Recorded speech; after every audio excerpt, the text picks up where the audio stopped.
COVID-19 evaded our defenses, but while NIST's findings led to more than 40 major changes to U.S. building and fire safety codes, Sunder wrote, they weren't aimed at fortifying buildings to withstand the impact of aircraft. It would be better instead to keep terrorists away from airplanes, and airplanes away from buildings.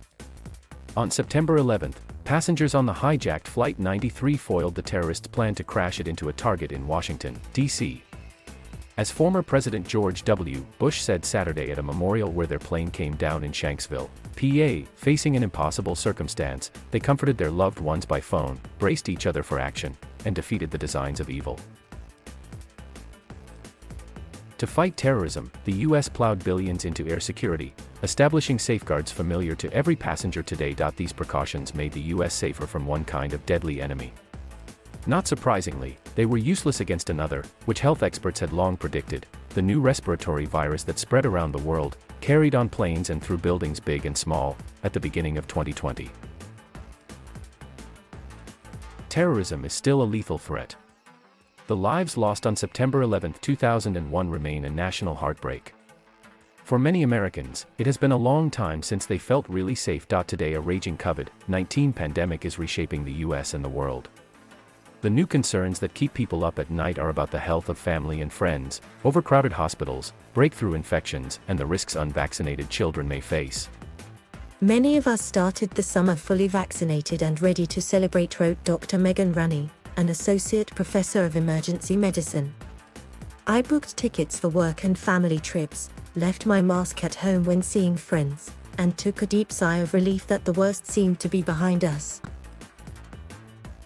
The truth is, our world is never going back to pre-COVID normal. The sooner we accept that, the sooner we can move forward.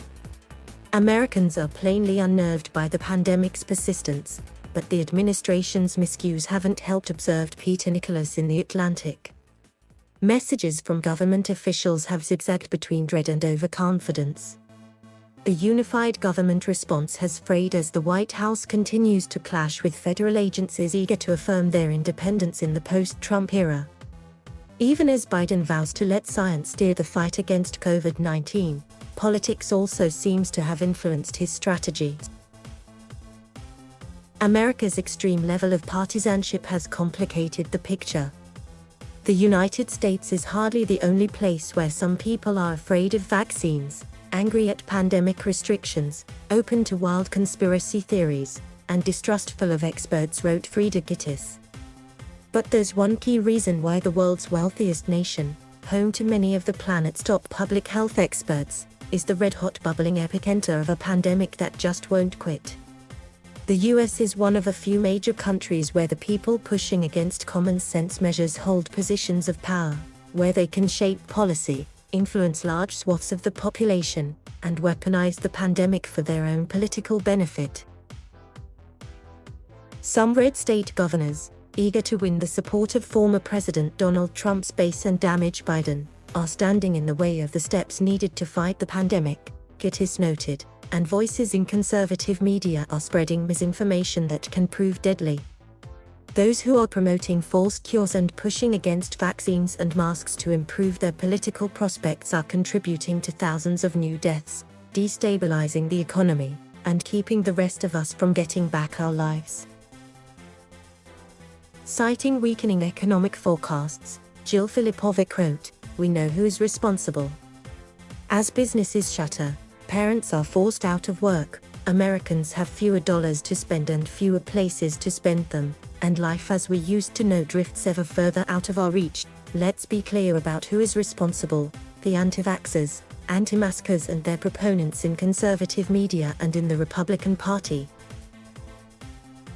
The point of Trump as Americans paid solemn tribute Saturday to the nearly 3,000 people killed on 9/11. Donald Trump provided commentary on a boxing match. As Robert E. Lee's statue was being removed from Monument Avenue this week in Richmond, VA. Trump praised the defeated Confederate general's command of strategy, lamenting that he wasn't alive to lead the war in Afghanistan.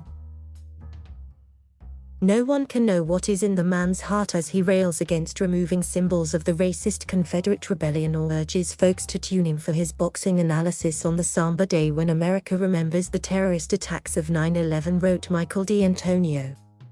But as a performance, these moves communicate Trump's commitment to those in his base who may not only agree with him on specific issues but, more significantly, love the tone he strikes. Trump's boorishness is the point. As it provokes outrage from the political mainstream, it aligns him with those who may feel alienated in a world that has been upended by economic and social change. 9/11 anniversary on September 11, 2001. Kelly Mahue Stewart was 10 and living in southern Germany, where her father served in the US Army. That afternoon, helicopters from the Army post flew low above our neighborhood, the loud thud, thud, thud, thud of their blades slicing through the silent streets, she recalled. I was scared and remember worrying about my dad.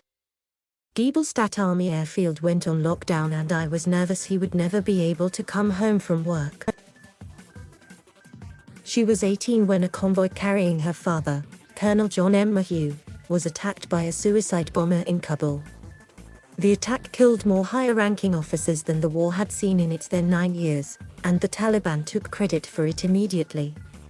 Mahue Stewart's first child, due soon, will never meet her father. Though the United States' involvement in Afghanistan ended on August 31st, my son will feel the war's ripples. As he grows up with only stories about his grandfather, the man he'll share a name with, the forever war will haunt him in ways that, over the past decade, they've haunted me. I'm already bracing for the day he starts asking questions. Why did he have to die, he may ask. I wish I had a good answer.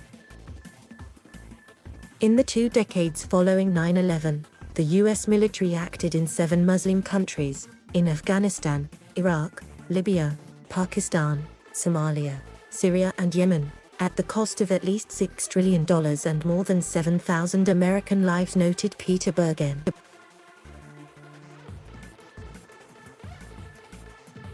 Thank you for watching.